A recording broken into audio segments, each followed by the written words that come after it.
go back and cut that first part out. Yeah.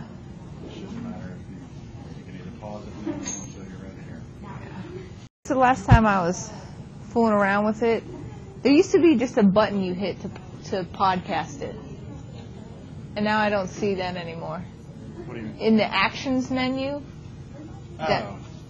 how you get it into a podcast, it seems like now it's something that they do. Well, it does it automatically. Okay. Yeah, I mean, every time when it uploads it, once it gets to the server creates a podcast. Okay. All right. Good. Is that timer minutes? Yeah. Okay. I was like, it's not going. Okay. Good. Good. Really, this right here, you can actually select the camera and it'll record. I mean, it's recording this constantly in that small window. Mm-hmm. You can actually make it go to the big. Okay, I see. So, the math people are using this because they have a little document camera. Mm-hmm. So that'll actually be the main.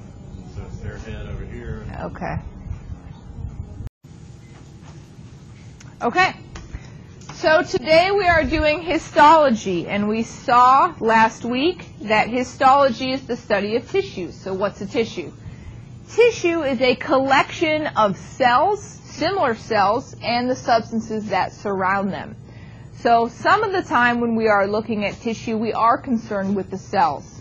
Sometimes we're concerned with what surrounds the cells. For every tissue type, it's going to be a little bit different the way we identify it. There are 4 basic tissues in your body: epithelial, connective, muscle, and nerve. It does not matter what structure you tell me, what organ you tell me, anything on your body fits into one of these categories or multiple categories.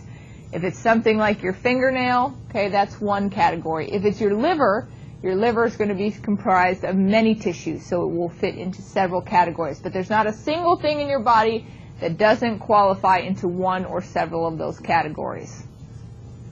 This first lecture, lecture 3, is all epithelial. Epithelial tissues are a large and diverse category. The thing that we're most concerned about with epithelial tissue is the shape of the cell, or the morphology, and the number of cell layers. Is there one layer? Is there more than one layer? Those are the only 2 categories. Because epithelial cells come as sheets. So is there one sheet of cells or one layer of cells, or more than one sheet or more than one layer? The other thing that's very important to remember about epithelial tissue is where can you find it? Epithelial tissue is found in glands. So anytime you're in a gland, you're going to find epithelial tissue. It lines every body surface that you have. Okay? It's your skin. Okay? Your body surface is lined in epithelial tissue. It lines cavities, all hollow spaces in your body, the inside of your mouth, the inside of your chest, the inside of your abdomen, and ducts. A duct is a tube. On the inside of any tube in your body, whether it's a blood vessel or your digestive tract, it will be lined with epithelial tissue. So if I were to give you a piece of epithelial tissue that looks like this, where on that piece of epithelial tissue would you look for epithelial? Around the inside of this circle. That's one spot, but there's also another spot to look. Right along the edge, because remember, it covers surfaces and it lines cavities and ducts. So there are 2 spots on that piece of tissue where I can look. And one thing that becomes very frustrating about histology is that when I give you a piece of tissue and I tell you find simple squamous, this whole thing is not simple squamous. It's either around the outside or around the inside of a duct. There's going to be 2, 3 other types of tissues on there as well. So you have to know where to look to find the epithelial. The first type of tissue we'll talk about is simple squamous. Every epithelial tissue has 3 words: blank, blank, epithelium. The first word tells me how many cell layers there are. The second word gives me the morphology, or the shape of the cell. So the first word we're looking at here is simple. Simple means one. In this case, we're talking about one layer. Only one layer of epithelial cells. Second word is squamous. Anybody want to take a guess at the cell shape of squamous? Square is absolutely intuitive because that word looks like square, but unfortunately it's not square. Squamous means flat. Okay? A fried egg is squamous. Okay? And that's what squamous cells look like. They look like fried eggs. They are very flat, and in the center where the yolk would be for the egg, you have a dark staining circle called the nucleus. That's the nucleus of the cell. And when you look at histological specimens, your eye will always be drawn first to the nucleus because it stains the darkest. But you cannot forget that there is more to that cell than just the nucleus. So if I tell you you're looking for simple squamous epithelium, translate that and tell me what you're looking for. One layer of flat cells. That's what simple squamous is. Where will you find it? The alveoli of the lungs, that's where a gas exchange takes place, so you'd want that to be a very thin layer between the air that you breathe and your blood.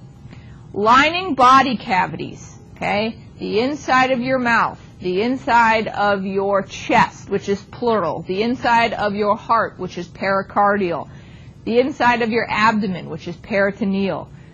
If we find epithelial in those places, it's called mesothelium. And that's a simplification. Instead of saying 6, 7, 8 words, I can say 1. Instead of saying, this is simple squamous epithelium inside of your chest, I can say mesothelium. Okay, it is mesothelium. Same thing when it lines a blood vessel. Instead of saying, this is simple squamous epithelium inside of a blood vessel, I can point to it and say endothelium. Okay, so endothelium and mesothelium are simple squamous epithelium identified by location. They're inside of a body cavity if it's mesothelium, or they're inside of a blood vessel if it's endothelium. So here's our first picture. We are looking, okay, at blood vessels. Blood vessels are tubes or ducts. Okay? So there's one here, here, here, here. 4 blood vessels. Where am I going to look for my simple squamous epithelium? Around the inside of the duct. There would be 2 places I could look. I could look around the inside of these tubes, or maybe I could look right here. Okay? Anytime you see a tube, that's your best bet to start with, the inside of this tube. Okay? Here I see several simple squamous epithelium. Now the arrows are pointing to the nuclei. Sometimes the nuclei appear flat. Sometimes the cells are so flat that the nuclei look like they're bulging out into the middle of the lumen, which is the hollow space. Okay? Again, the dark staining circles are what your eye goes to first. That's just the nucleus. You have to remember that there's still cell going on to either side of a nucleus. So if this is one cell that the arrow is pointing to either side of that dark staining nucleus, there's still epithelial cell. So you start to train your eye to pull that flat shape out when you look at more than the nucleus. What's this?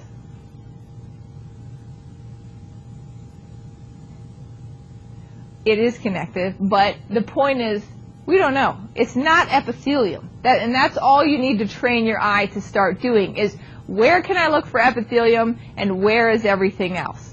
Down below these blood vessels is everything else. Also up above, there's some adipose tissue. But what we know is that's not epithelial. You have to train your eye to look at the epithelial and to block out everything else. You don't want to start looking down here and saying, well, this is really round. I can't tell that this is flat.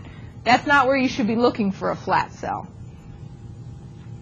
Stratified epithelium. Now, stratified is our other layer designation. Stratified means more than one. Okay? It doesn't matter if it means 2, 20, or 200. If there is more than one layer, it's stratified. So the first layer describing any epithelial tissue will always be simple or stratified. The first word, I think I just said the first layer, will always be simple or stratified. The second word will always give you the shape, and then the third word should always be epithelium. In most cases. At the end, we'll talk about some odd men out, but that's the case for most epithelial tissue. So stratified epithelium, several layers of cells. Again, could be 2, could be 200. But what's important about stratified tissue is to realize that each layer of cells can vary just a little bit. So having said that, where do I look? You always want to go, even for skin, on the outermost layer. Okay? If this chunk represents epithelial tissue, and then there's the rest of the tissues down below it, I want to go to this outermost layer to identify the shape of the cells. Okay? Because as it progresses towards the next tissue type, those cells are going to start to look a little bit different. Where do we find stratified squamous? The outer layer of your skin. What you look at when you look at your skin is stratified squamous. Now, can you tell that with your naked eye? No, that's why we use a microscope. But when we do look at it under the microscope, the outer layer of your skin is stratified squamous epithelium. Now, your skin has a special protein in it called keratin, so that's why we call it keratinized. You are water resistant, okay? You're not waterproof. And it takes a little bit of effort to put a tear in your skin. You have to have a lot of blunt force or sharp object. I can't just sit here and tear my skin open, and that is simply because of the protein keratin. A place where there's not keratin is lining your esophagus.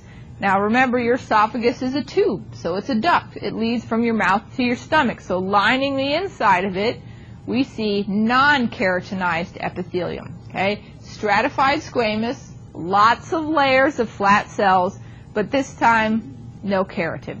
And when you're looking at slides, I will not expect you to be able to look and say, oh, there's keratin there, or there's not keratin there. Okay? I just mentioned that so you know there are different types, but you will not be required to identify keratin versus non-keratin on the slides. Here's your esophagus. Okay? Here's the lumen, which is the hollow space where food would pass. Where do I want to look to identify my cell shape? Closest to the lumen. Okay? Right along this edge is where I want to be looking for cell shape because, in fact, it does look very flat there.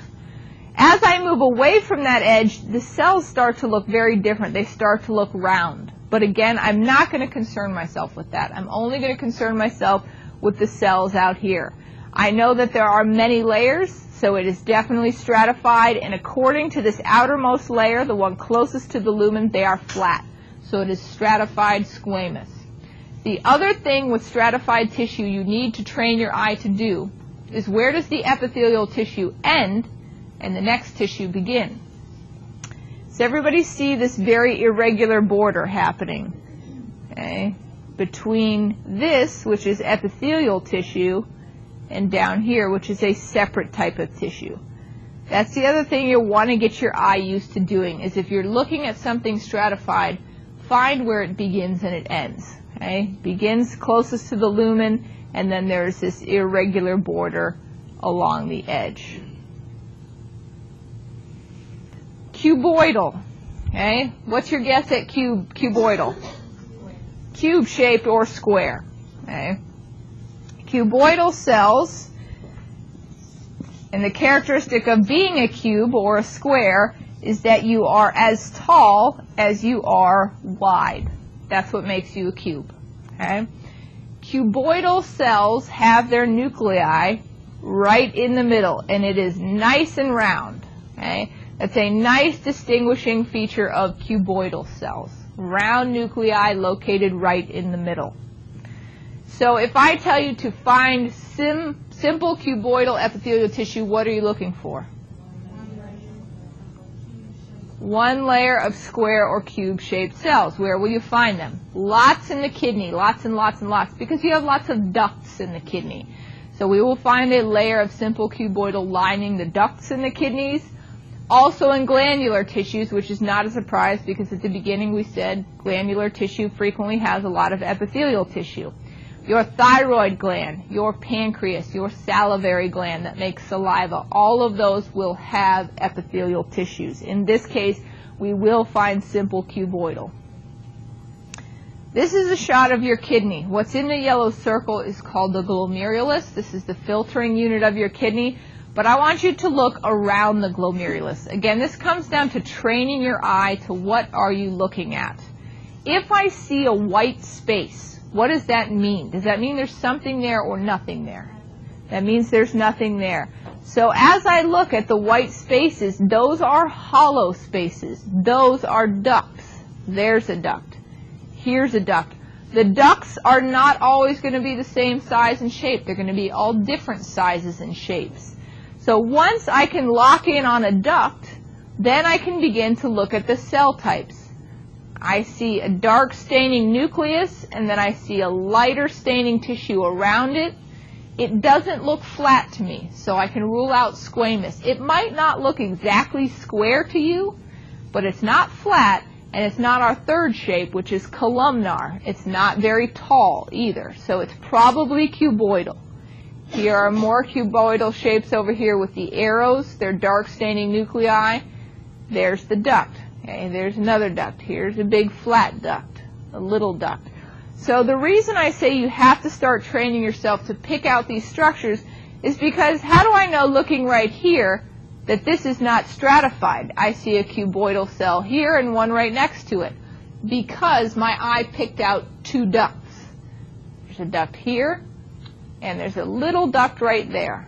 Okay? So I know that it's only one layer around each duct. Even though those ducts are sitting right next to each other, that's not stratified. Okay? That's still one layer around each duct.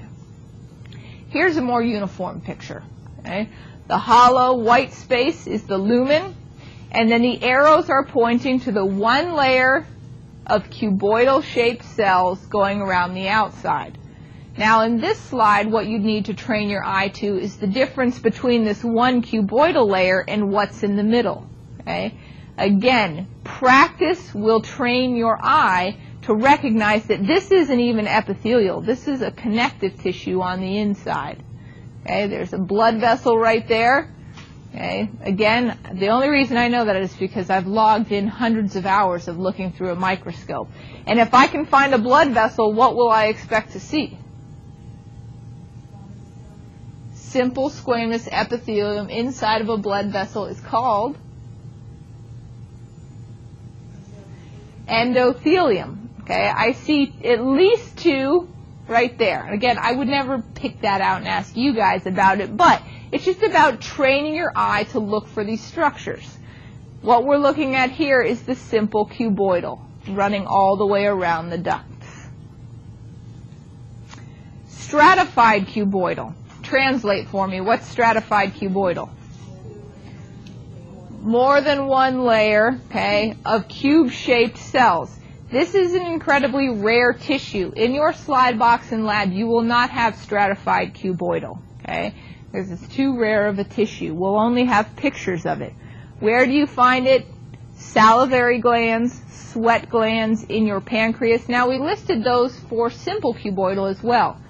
One organ doesn't have to exclusively have one type of epithelium. They can have several different types of epithelium. Stratified cuboidal tends to be no more than two layers. Okay, so even though stratified means more than one, and even if it was 500 layers, it's still stratified, cuboidal tends to not be more than two layers. So what's here in this hollow white space? What is this?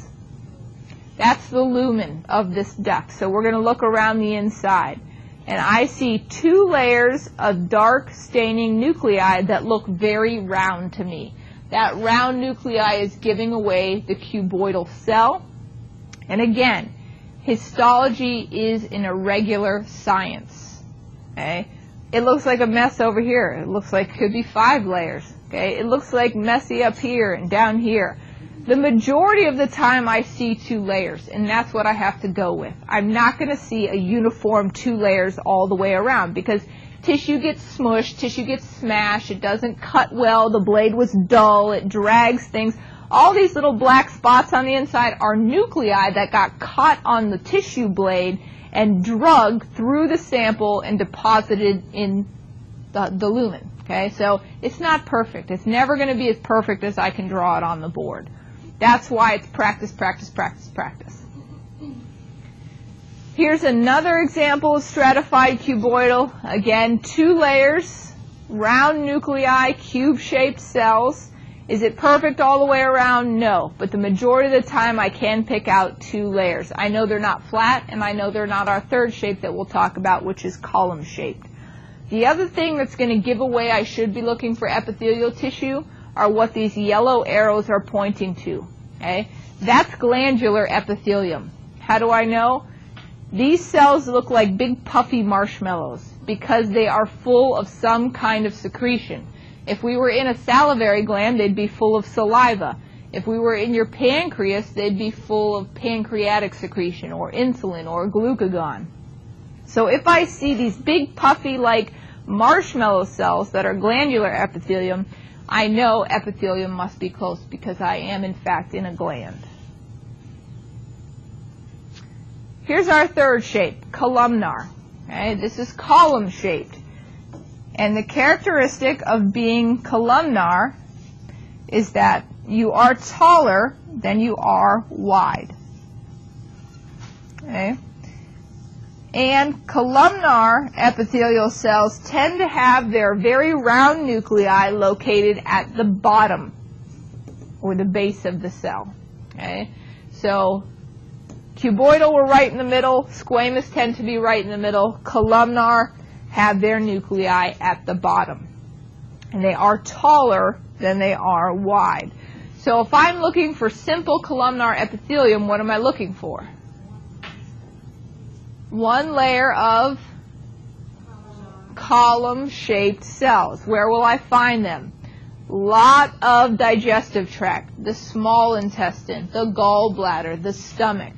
Simple columnar tend to be involved in absorption, which is what's happening in your digestive tract.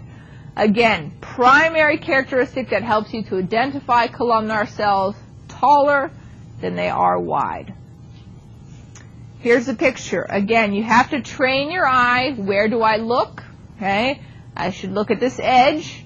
Where does epithelial stop and the next tissue start? Okay, there's a line right here, right under the nuclei. That's where the epithelial tissue stops and the rest of the tissue starts. I see round nuclei and I see quite a bit of cell, of this faint staining cell, sitting above the nuclei. That makes that cell type tall. Okay? It's definitely not flat. It's definitely not what would be cube-shaped because of the fact that you see a lot of the cell still sitting above the nuclei. So this would be simple columnar. Stratified columnar is similar to stratified cuboidal in the fact that it is a rare tissue type in your body. It has limited distribution, meaning that we don't find it in a lot of places. Where do we find it? Not surprisingly, ducts of glands. Okay, in glandular tissue, in the duct that they use to put out their secretion, we will sometimes find stratified stratified columnar. The interesting thing about stratified columnar, and translate that for me, what am I looking for? More than 1 layer of column-shaped cells, is that I have the bottom, okay, where the cells rest, and then when we look at it, we see that I see 2 layers for sure, but this bottom layer looks cuboidal, and the top layer looks columnar. Which layer did we say we go to identify cell shape? The top layer, the layer closest to the lumen or to the surface of whatever it's lining. And the reason that this happens, they are both columnar. Here's my board, my perfect drawing where I can draw it out completely uniformly. The reason that this happens is because you cannot forget when you're doing histology, you are looking at a 2-dimensional representation of something that is 3-dimensional. The columns, the tops, of this bottom layer of cells were either coming out at you or going away from you. And when the blade comes through, okay, it slices off the tops of the columns and just leaves the bottoms. That's why it appears, anyways, that there is a cuboidal layer underneath a columnar layer. So that rule still holds for us. Always go to that outermost layer to identify the shape. And stratified columnar, also similar to stratified cuboidal, usually only appears in 2 layers. You will not see more than 2 layers. All right, now our weirdos. Okay? Right now we've talked about 6 types of epithelial tissue.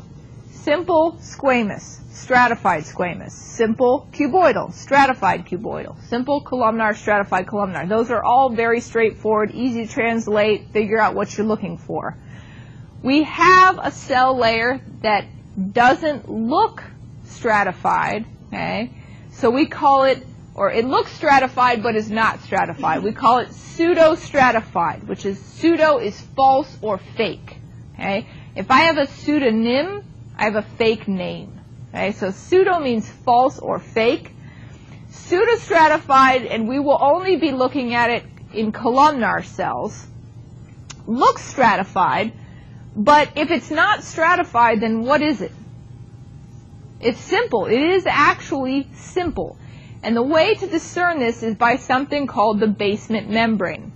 The basement membrane is a very thin membrane that is separating your epithelial tissue from the other types of tissue, and all the cells rest on it. Now, when we looked at stratified, truly stratified columnar, only one cell layer sat on the basement membrane, and then the second cell layer sat on top of the other cells. When we look at pseudo-stratified, it looks stratified. It looks like there are a lot of layers. And my best description of pseudo-stratified columnar is a mess. Okay? It looks like a mess. It looks like the cells are fighting one another for space. And I see many layers of nuclei. So it looks to me like it's stratified because I see all these different layers of nuclei. But again, 3-dimensional structure represented 2-dimensionally. Each one of these cells touches the basement membrane. I might not be able to see where it happens because the cells might reach forward and touch the basement membrane or reach backwards and touch the basement membrane. But all of these cells are touching the basement membrane, which makes it simple. Now, when you look at it under the microscope and you identify it on your quiz and exam, don't put simple. You still have to call it pseudo-stratified. And pseudo-stratified can come with or without cilia. Cilia are hair-like structures. If the hair-like structure is present, it will be at the very top of the pseudo-stratified tissue. Okay? And sometimes they are present and sometimes they are not. Where do we find pseudo-stratified, especially with their cilia? Your upper respiratory tract, okay? Your trachea, your bronchi, because every time I inhale, I pull in dust, particles, pollen, bugs, and all of that will get caught on the cilia so that I don't drag it down into my lungs. Here's a picture. First thing you should try and find is the basement membrane, because there are 2 types of tissue on this picture. Okay? Here it is. Right down in this corner, there's a thin line separating this small snippet of tissue from the epithelial tissue. Up at the top, I see my cilia with the black arrows, okay? And I see what looks like a mess. I see nuclei everywhere, but my eye can also still discern that these look like tall, narrow cells. So they're definitely columnar, and you will only see pseudostratified in columnar. So it looks like a mess of nuclei that are tall, taller than they are wide. This is pseudostratified columnar. Pseudostratified non-ciliated. I'm going to see the same thing, but this time without the hair-like structures. Where will you find them? Not surprising, ducts of glands. Again, one organ does not have to have exclusively one type of epithelium. The pancreas will have pseudostratified non-ciliated, so will the salivary glands. And here's a picture. Notice this red line at the bottom is your basement membrane. Sitting below it is connective tissue. And then again, a mess of nuclei. But I can still discern that these are tall, skinny cells. So they are columnar. And this, what looks like it might be cilia up here, those are actually secretions. Okay? There's a secretion being put out of mucus on top of these cells. And that's all that you see up there. This dark staining line up here, that's microvilli. It's a finger-like structure used for absorption. Cilia are used to catch particles. Microvilli are used to help increase surface area. So they stain a little bit darker because there's more surface area up there.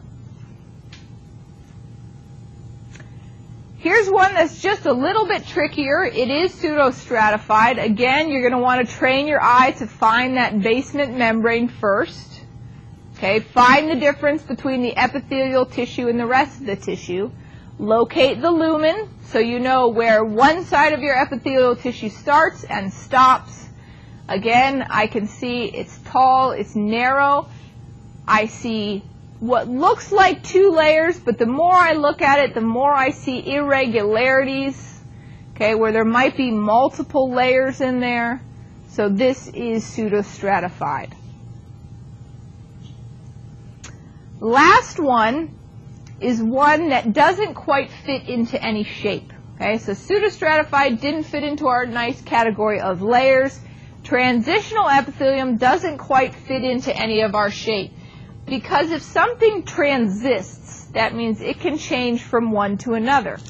Transitional epithelium goes between something that looks a little bit squamous and something that looks a little bit cuboidal.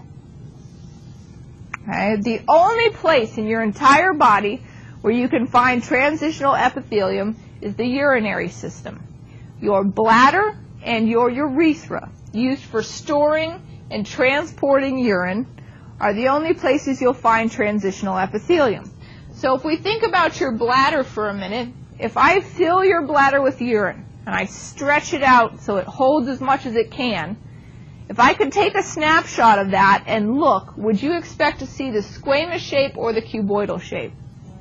The squamous shape, because I'm stretching the bladder as far as it goes. So the squamous kind of looks like somebody pulled on both ends to stretch it out. So when your bladder and urethra are full, we would expect to see the squamous shape. Now, what's the status of your bladder when you're dead? Empty or full? Empty. All of our histological specimens come from dead humans or dead animals. So will you ever see transitional epithelium in its squamous state? No. You will always look for transitional epithelium in its more cuboidal shape. Okay? And it looks like a cube, but it's got rounder edges. Okay? It's round across the top. Here's transitional epithelium. Again, first thing my eye does, find the lumen or find the top and find the bottom. Okay? I find that basement membrane. This is muscle tissue, so I'm not concerned with it. This is all my epithelium. I go to that outermost layer and I see those round tops. And when you put those round tops next to each other, you get what's called a scalloped edge. Okay? All these semicircles right next to each other give it a scalloped edge. That is a hallmark of transitional epithelium.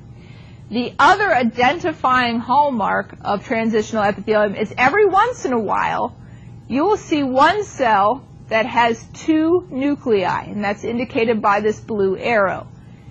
Having two nuclei is called binucleation, and that is a characteristic only of transitional epithelium. So if you're looking around, I see this rounded edge, and I also happen to see a few cells that have two nuclei, it has to be transitional epithelium. Again, you always go to the layer closest to the edge, because these cells don't look anything like it down at the bottom. I just want to go to the edge. Questions about epithelial tissue? All right, we'll move on to the other tissue types.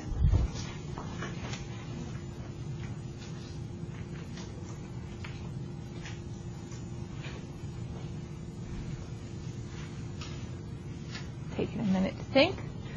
Okay, so we said there are 4 tissue types, and we've only talked about one, epithelial. So now we have to talk about connective, muscle, and nerve. Now with epithelial tissue, we were concerned with the number of cell layers and the cell shape. That's not what we are concerned with connective tissue. So when you're identifying different types of tissue, it can be useful the first time you look at the slide, just decide first, am I looking at epithelial, connective, muscle, or nerve? Once you get that figured out, then say to yourself, all right, it's epithelial tissue, I need to figure out shape and cell layers.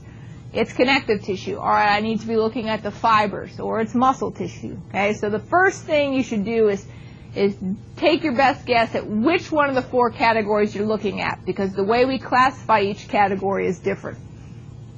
Connective tissue does what its name implies. It connects. It supports things. It provides framework. Connective tissue is also a broad category. A lot of tissues you don't realize fall under connective, like cartilage and bone. Those fall under the category of connective tissue. There are cells within connective tissue, but that is not our main concern like it was in epithelial. We are a little bit more concerned with the matrix, okay, what's going on around the cells, and we are the most concerned with the fibers, okay, the fiber types that are going through the connective tissue. We are concerned with what type of fiber they are, collagen, elastic, or reticular, how they are arranged, are they loosely together, or are they dense, are they compacted together? And are all the fibers running the same way, so that we would call them regular, or are they running all different ways, so that we would call it irregular? Okay? So, and I have slides for those other classifications we'll see as we go on. So fiber type first. 3 main fiber types for connective tissue: collagen, elastic, and reticular. Collagen fibers have what's called tensile strength. They have the greatest tensile strength. And my everyday example of tensile strength is fishing line. You buy fishing line according to its tensile strength. You buy 5-pound line, 10-pound line, 50-pound line. That means that that line can withstand 50 pounds of pressure or force before it breaks. Same with collagen. If elastic and reticular were 5, collagen would be your 50-pound line. Okay? This is the strongest fiber that you have in your body. So we put it in our body in areas of high stress, like bones and muscles. Tendons and ligaments are made of collagen. Tendons connect muscle to bone. Ligaments connect bone to other bone. Okay? Those are areas of high stress and pressure, so we tend to find collagen fibers there. Elastic fibers are weaker, okay? But they should be, because they are thin, they are branching, and they are what they say. They are elastic. They allow for movement. We find them places in your body that we want to move. Your heart and your lungs that are constantly contracting and expanding. That's movement that requires elastic support. Your ear, okay, the outside of your ear. I can bend it, I can shape it, I can fold it, and it springs back because it's elastic. Reticular fibers, the best example, everyday example of this is something like scaffolding. Okay? Reticular fibers are a framework for other cells. And look where we tend to find them. Spleen, lymph nodes. We saw those when we talked about the organ system, and we said they're warehouses. This is where cells hang out when you're not sick. Okay? Your spleen. Cells can't just go in and pile on top of one another. They have to have a shelf system. They have to have some kind of framework or support system. So reticular fibers make up the spleen and the lymph nodes so that the cells can use that in order to pack themselves in. Okay, here's our first look at arrangement. This is connective tissue that's called loose connective tissue.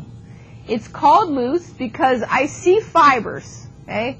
And they're very loosely arranged. They're just kind of here and there, and most importantly, I see a lot of white light, okay? A lot of white light is shining through, and that lets me know that these fibers aren't really compacted together. They're just kind of strung out here and there very loosely.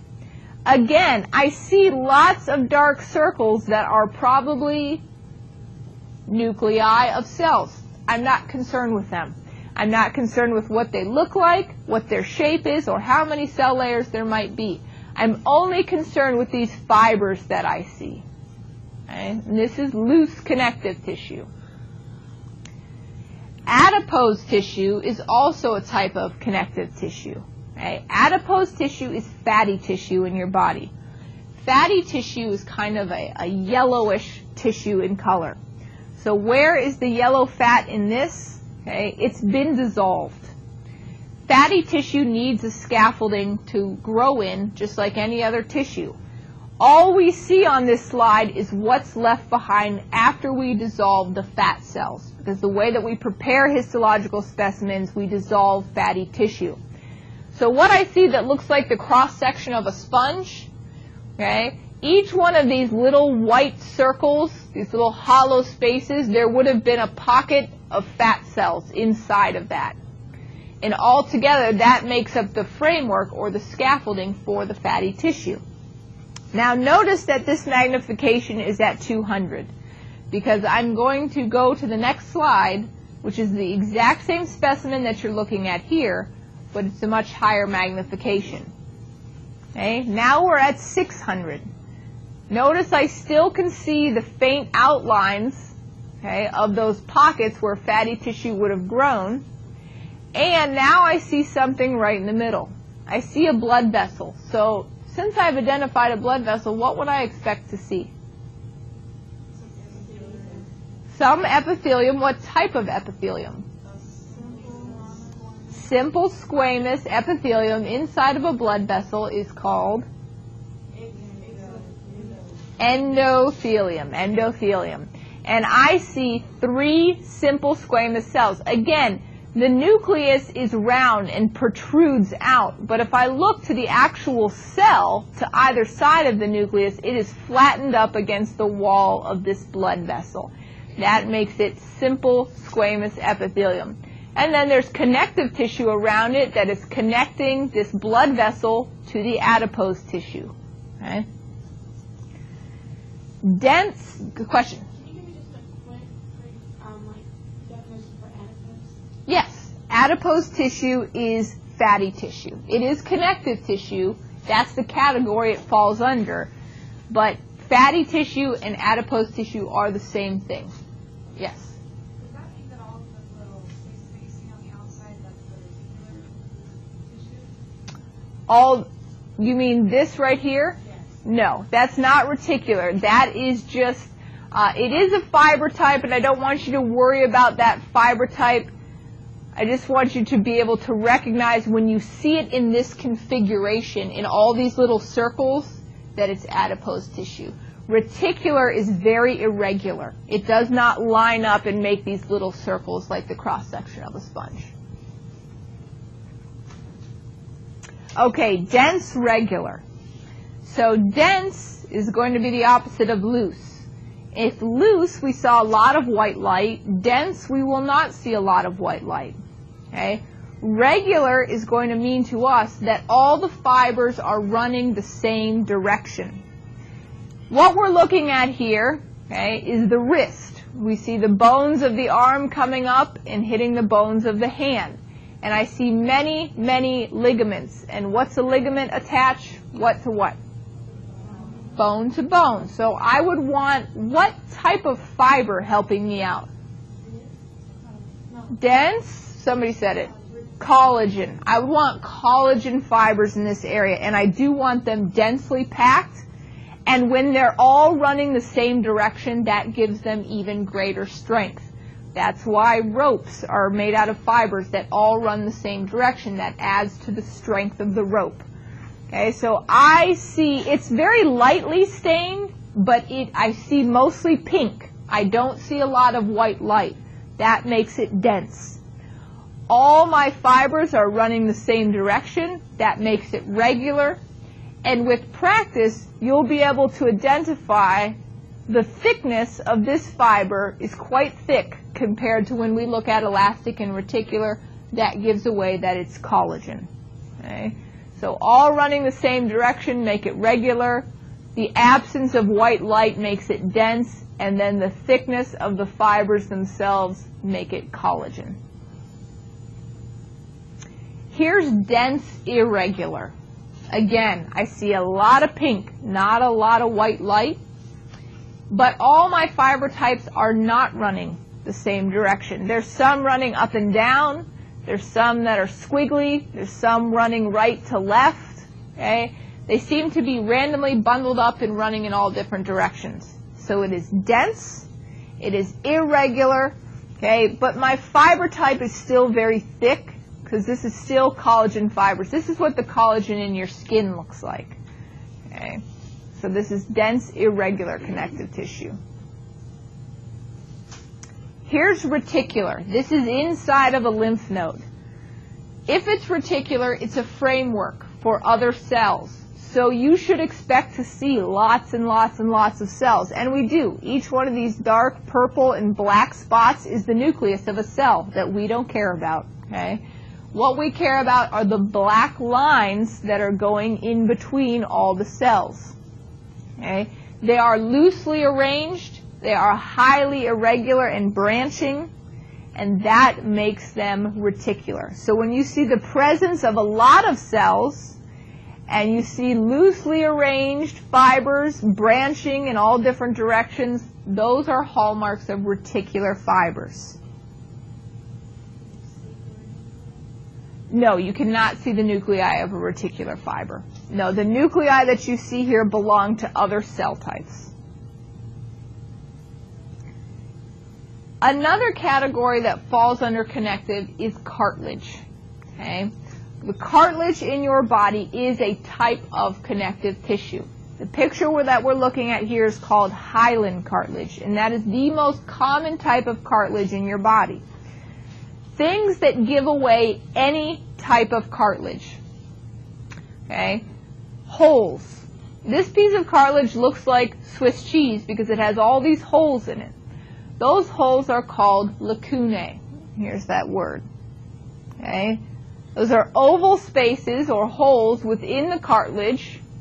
And then you'll notice inside of most of them, you see a black dot. And that black dot is likely to be a nucleus of a cell. It is. It's the nucleus of a cell called a chondrocyte. A chondrocyte, chondra means cartilage, and cyte means, cytology is the study of cells. Cyte means cell. So a chondrocyte is a cell that builds and maintains cartilage. So the cell types live inside of the tissue that they maintain. And they live in these little oval spaces called lacunae. You'll also notice a very distinguishable barrier wrapping itself around this oval piece of cartilage. That's called the perichondrium. Peri means around. Chondrium, chondra, cartilage, okay, around the cartilage. That's another hallmark of cartilage, is that you will find this very distinguishable membrane, the perichondrium, wrapping around it. We see the lacunae, and within the lacunae, I see cells which are chondrocytes. This is connective tissue. Okay? This is fibrocartilage. This is the strongest type of cartilage in your body. It's very, very dense, okay, because I don't see much light. But what I do see are hollow spaces, and I see dark specks. Those are the nuclei. And around most of those dark specks, I can just make out the lacunae. I can make out the hollow space around the nuclei of a chondrocyte. Okay? Collagen fibers, so it's very dense, but it is cartilage because the difference between this and a ligament is that I can see the lacunae and the chondrocytes. This is elastic cartilage. Okay? Again, what's staining the dark purple are the very thin, highly branching elastic fibers.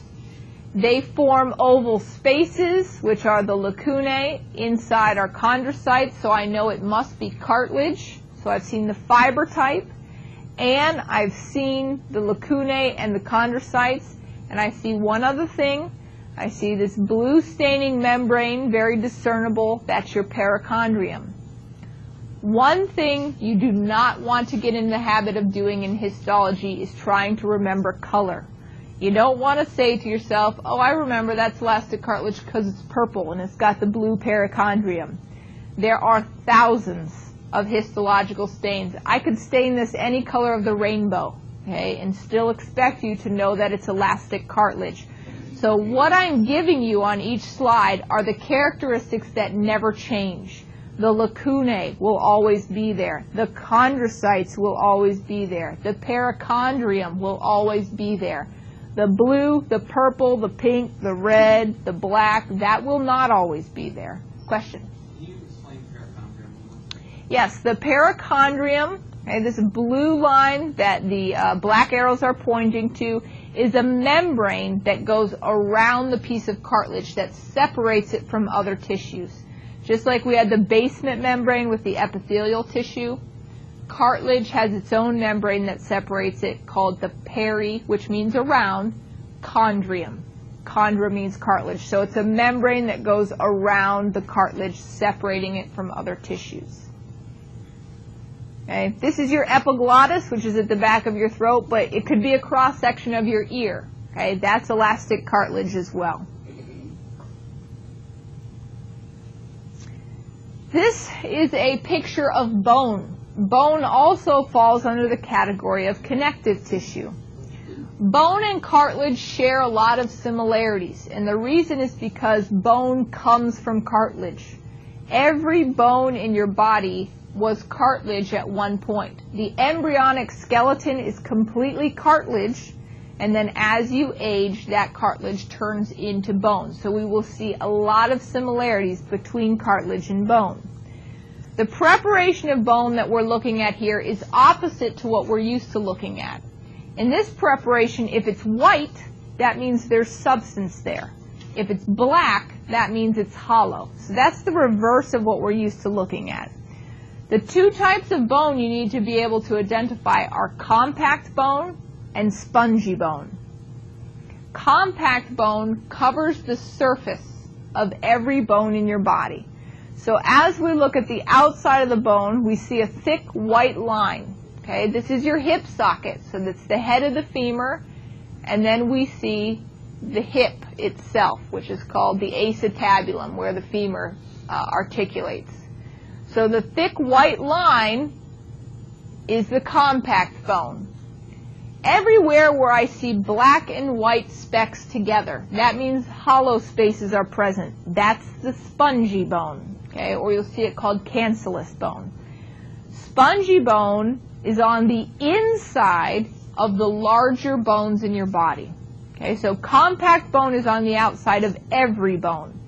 Spongy bone is on the inside of the larger bones in your body. And here's a higher magnification. Notice this outside layer, I don't see any black. It's a thick white line. That's the compact bone. That's what you look at when you look at the outer surface of a bone. It gives bone what you're used to seeing. White, hard, strong surface. That's because of the compact bone. On the inside, we see lots of tiny little spaces. Okay? Cartilage had lots of tiny little spaces. So that's not surprising that spongy bone bears a resemblance to the inside of cartilage. This is a magnification of compact bone, and this is where you really start to see the resemblances to cartilage. The basic unit of bone in this red circle is called an osteon. Okay? It's the functional unit of bone. Compact bone is made up of lots and lots of osteons of all differing sizes and shapes. They look like the rings of a tree growing out. Again, in this preparation, black means hollow space, white means there's something there. So in the center of each osteon, we see a big black hole. That's called the central canal or Haversian canal. This is where blood vessels and nerves pass through in order to keep the bone tissue alive and healthy. And we tend to not think of bone tissue as being alive, but it is. It does need a blood vessel and a nervous supply. The other thing we'll see in an osteon as we look around are what look like little black dashes or dots. Those are also called lacunae.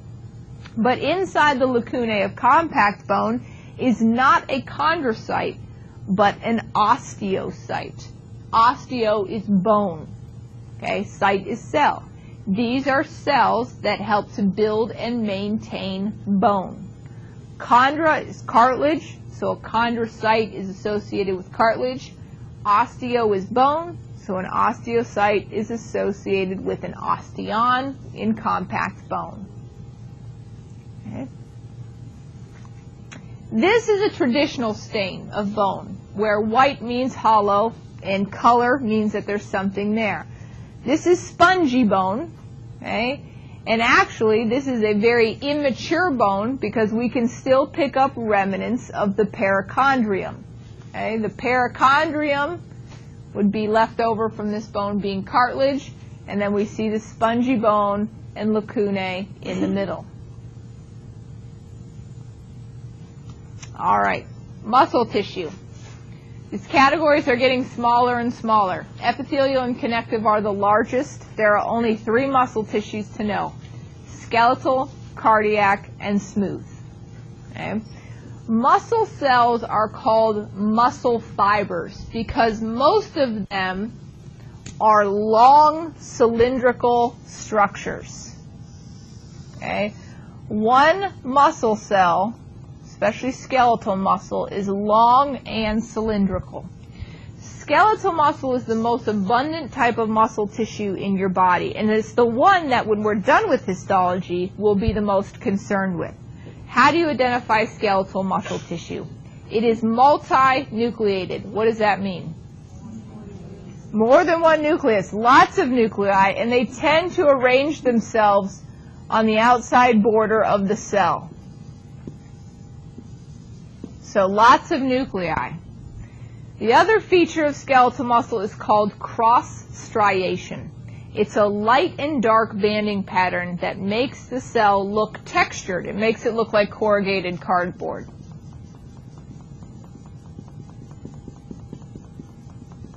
Okay? So skeletal muscle has several nuclei and is cross-striated. Cardiac muscle is muscle concerned with what part of your body? Your heart.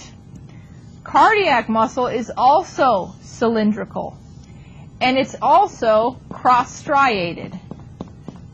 So that doesn't help us. What does help us is the fact that cardiac muscle has 1 nucleus per cell. Okay, and it tends to be centrally located. Cardiac muscle branches.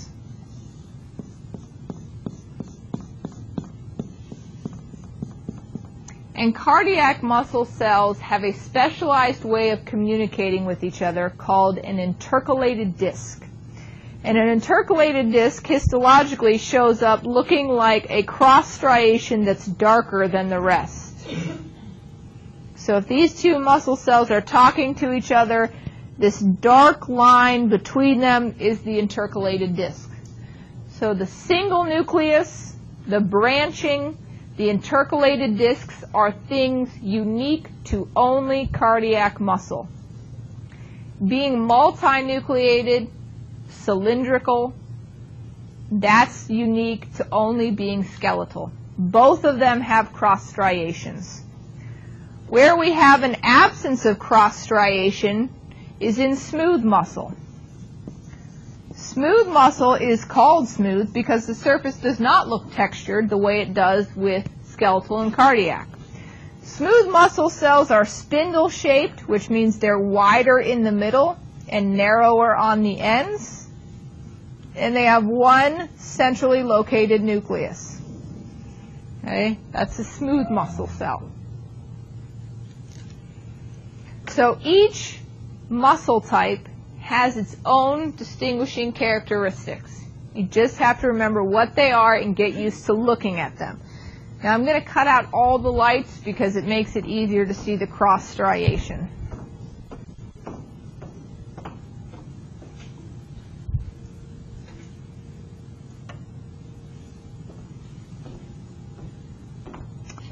And it won't advance slides.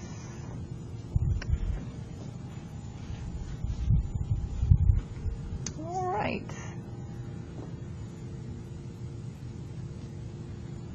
There we go. Okay, this section of muscle has two orientations, what's called longitudinal and transverse.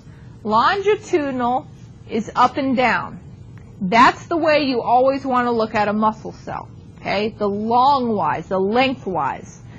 I can see that they are long and cylindrical. I see several nuclei. And this isn't the greatest picture, I'll show you a better one, but there are light and dark banding patterns in here. The transverse sections are coming out at you and going back away from you. So what we see look more like bundles because we have cut the muscle cell so that we're looking right down the middle of the cylinder. Here's a better picture of the cross striation. This is a muscle attaching to a tendon. I see the light and dark banding pattern. I see several nuclei, okay, and a cylindrical shape. So I know this is skeletal muscle. Identify this connective tissue for me. It's collagen fibers. How are they arranged? Dense, regular. These are dense, regular collagen fibers in this tendon. Now, a lot of people tend to think that these look similar to skeletal muscle, which is why I put this picture on here. Because when you see them right next to each other, they look different. Okay? These have very flat, kind of squiggly nuclei. The nuclei inside of a muscle cell tend to be a little bit more round. And also, it becomes very obvious that the tendon has no cross striation. I'm going to skip this slide. It tends to confuse more than enlighten. Okay, it's just showing you a vein, artery, and nerve, but we're not going to worry about it. This is a magnification of 1,600 times larger. This is showing you the smallest functional unit of the muscle cell called the sarcomere. And the sarcomere is what ultimately gives you that light and dark banding pattern. That cross striation, the reason that happens is because the presence of these very small contractile units called sarcomeres. This is cardiac muscle. Okay, we see cylindrical, we see branches, and we see single nuclei. Every once in a while, we can also see an intercalated disc. When you see this vertical stripe that looks a little bit darker than everything around it, that's an intercalated disc. Here's a picture showing the cross striation and the intercalated discs a little better. We still see singular nuclei, we still see branching, but now I can see the light and dark banding pattern. I can also see these dark vertical stripes every once in a while. Those are the intercalated discs. Here's smooth muscle. You're looking at both longitudinal and transverse of smooth muscle. So make sure you get the longitudinal orientation. Here's a nice spindle-shaped cell down at the bottom. Okay. Here's another one the yellow arrow is pointing to. Single nucleus in the middle, wide in the middle, narrower at the ends. This is a completely transverse section of smooth muscle. And the only reason I show this to you is to help with orientation. All of these spindles would have been coming out at you or going back away from you. And what I want you to realize is that you're not always going to cut every cell right through the middle. Remember that it's three-dimensional and you're getting it in 2 dimensions. So right here is the end, the beginning or the end of a cell. Here, here. Okay, very few times do we actually get to see it right through the middle and we see the nuclei. And also, it's messy. There look like there are nuclei outside of the cells. And there are, because, look at this one, it's hollow. When the blade went through, as sharp as we keep our histology blades, they're still too dull to deal with structures on this level and will drag structures across the slide and deposit them in places where they seem like they don't belong. So again, histology is very irregular. Last thing we have to talk about is nervous tissue. Now, there's really only one thing to do with nervous tissue. We don't have different types of nervous tissue, so we talk about the different cell types and the different structures within nervous tissue. So let me draw a neuron on the board, because there are two types of cells that we will see in nervous tissue. Neurons, or nerve cells themselves, and then we will see their support cells, which are called glial or neuroglial. Let's see if I can find a darker marker to write with here. Nope. Okay, that's a good one. All right, so a neuron, generically, looks like this.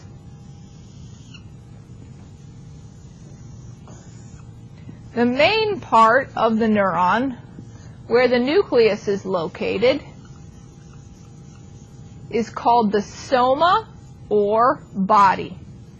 And that is the part that you will see on your slides. That's the only part you'll see on your slides.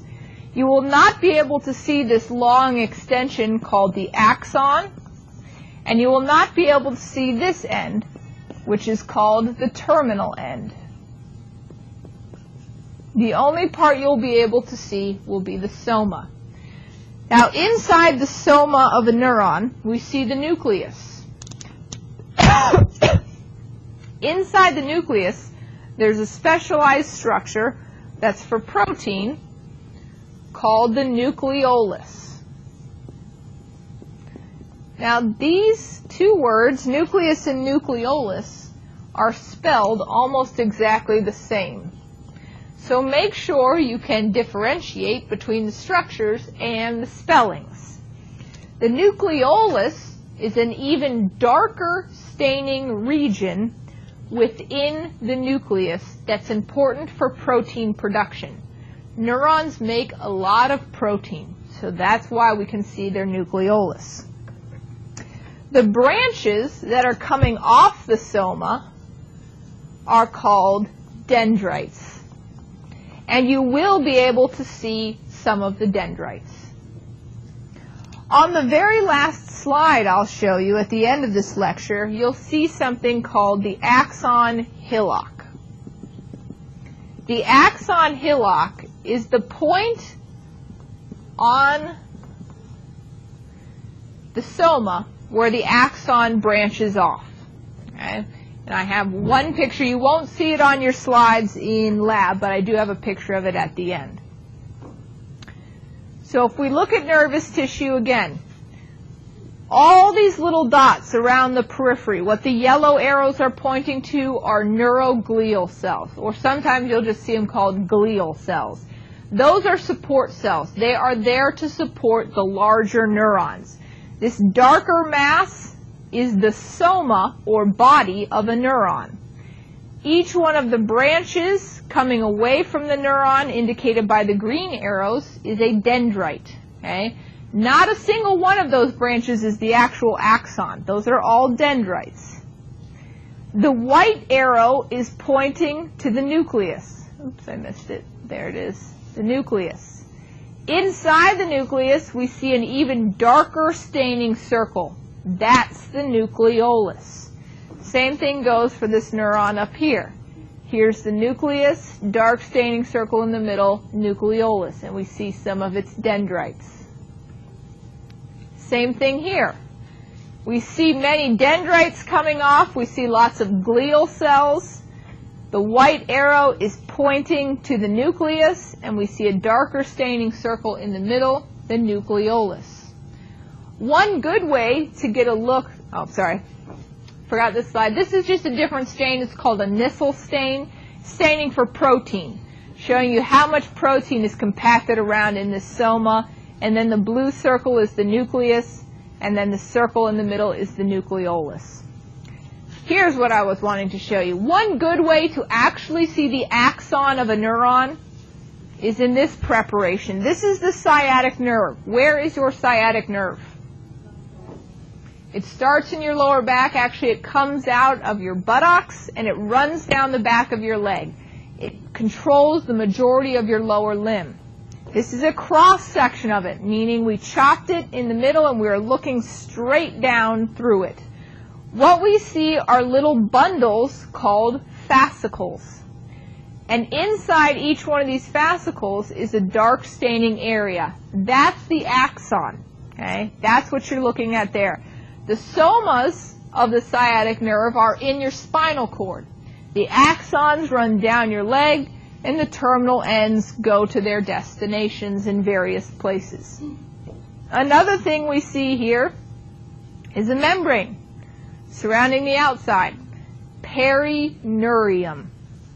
Peri means around, neurium, the nerve. It's just a membrane that goes around the nerve. This is the slide showing you the axon hillock. Okay? These neurons look slightly different because it's harder to see their dendrites, but this is a neuron. We see the nucleus, we see the darker staining nucleolus, and then this blurry spot right here that the letter C is pointing to. That's the point at which the axon would come away from the soma and go to a different destination. That's the axon hillock. Questions? Axons?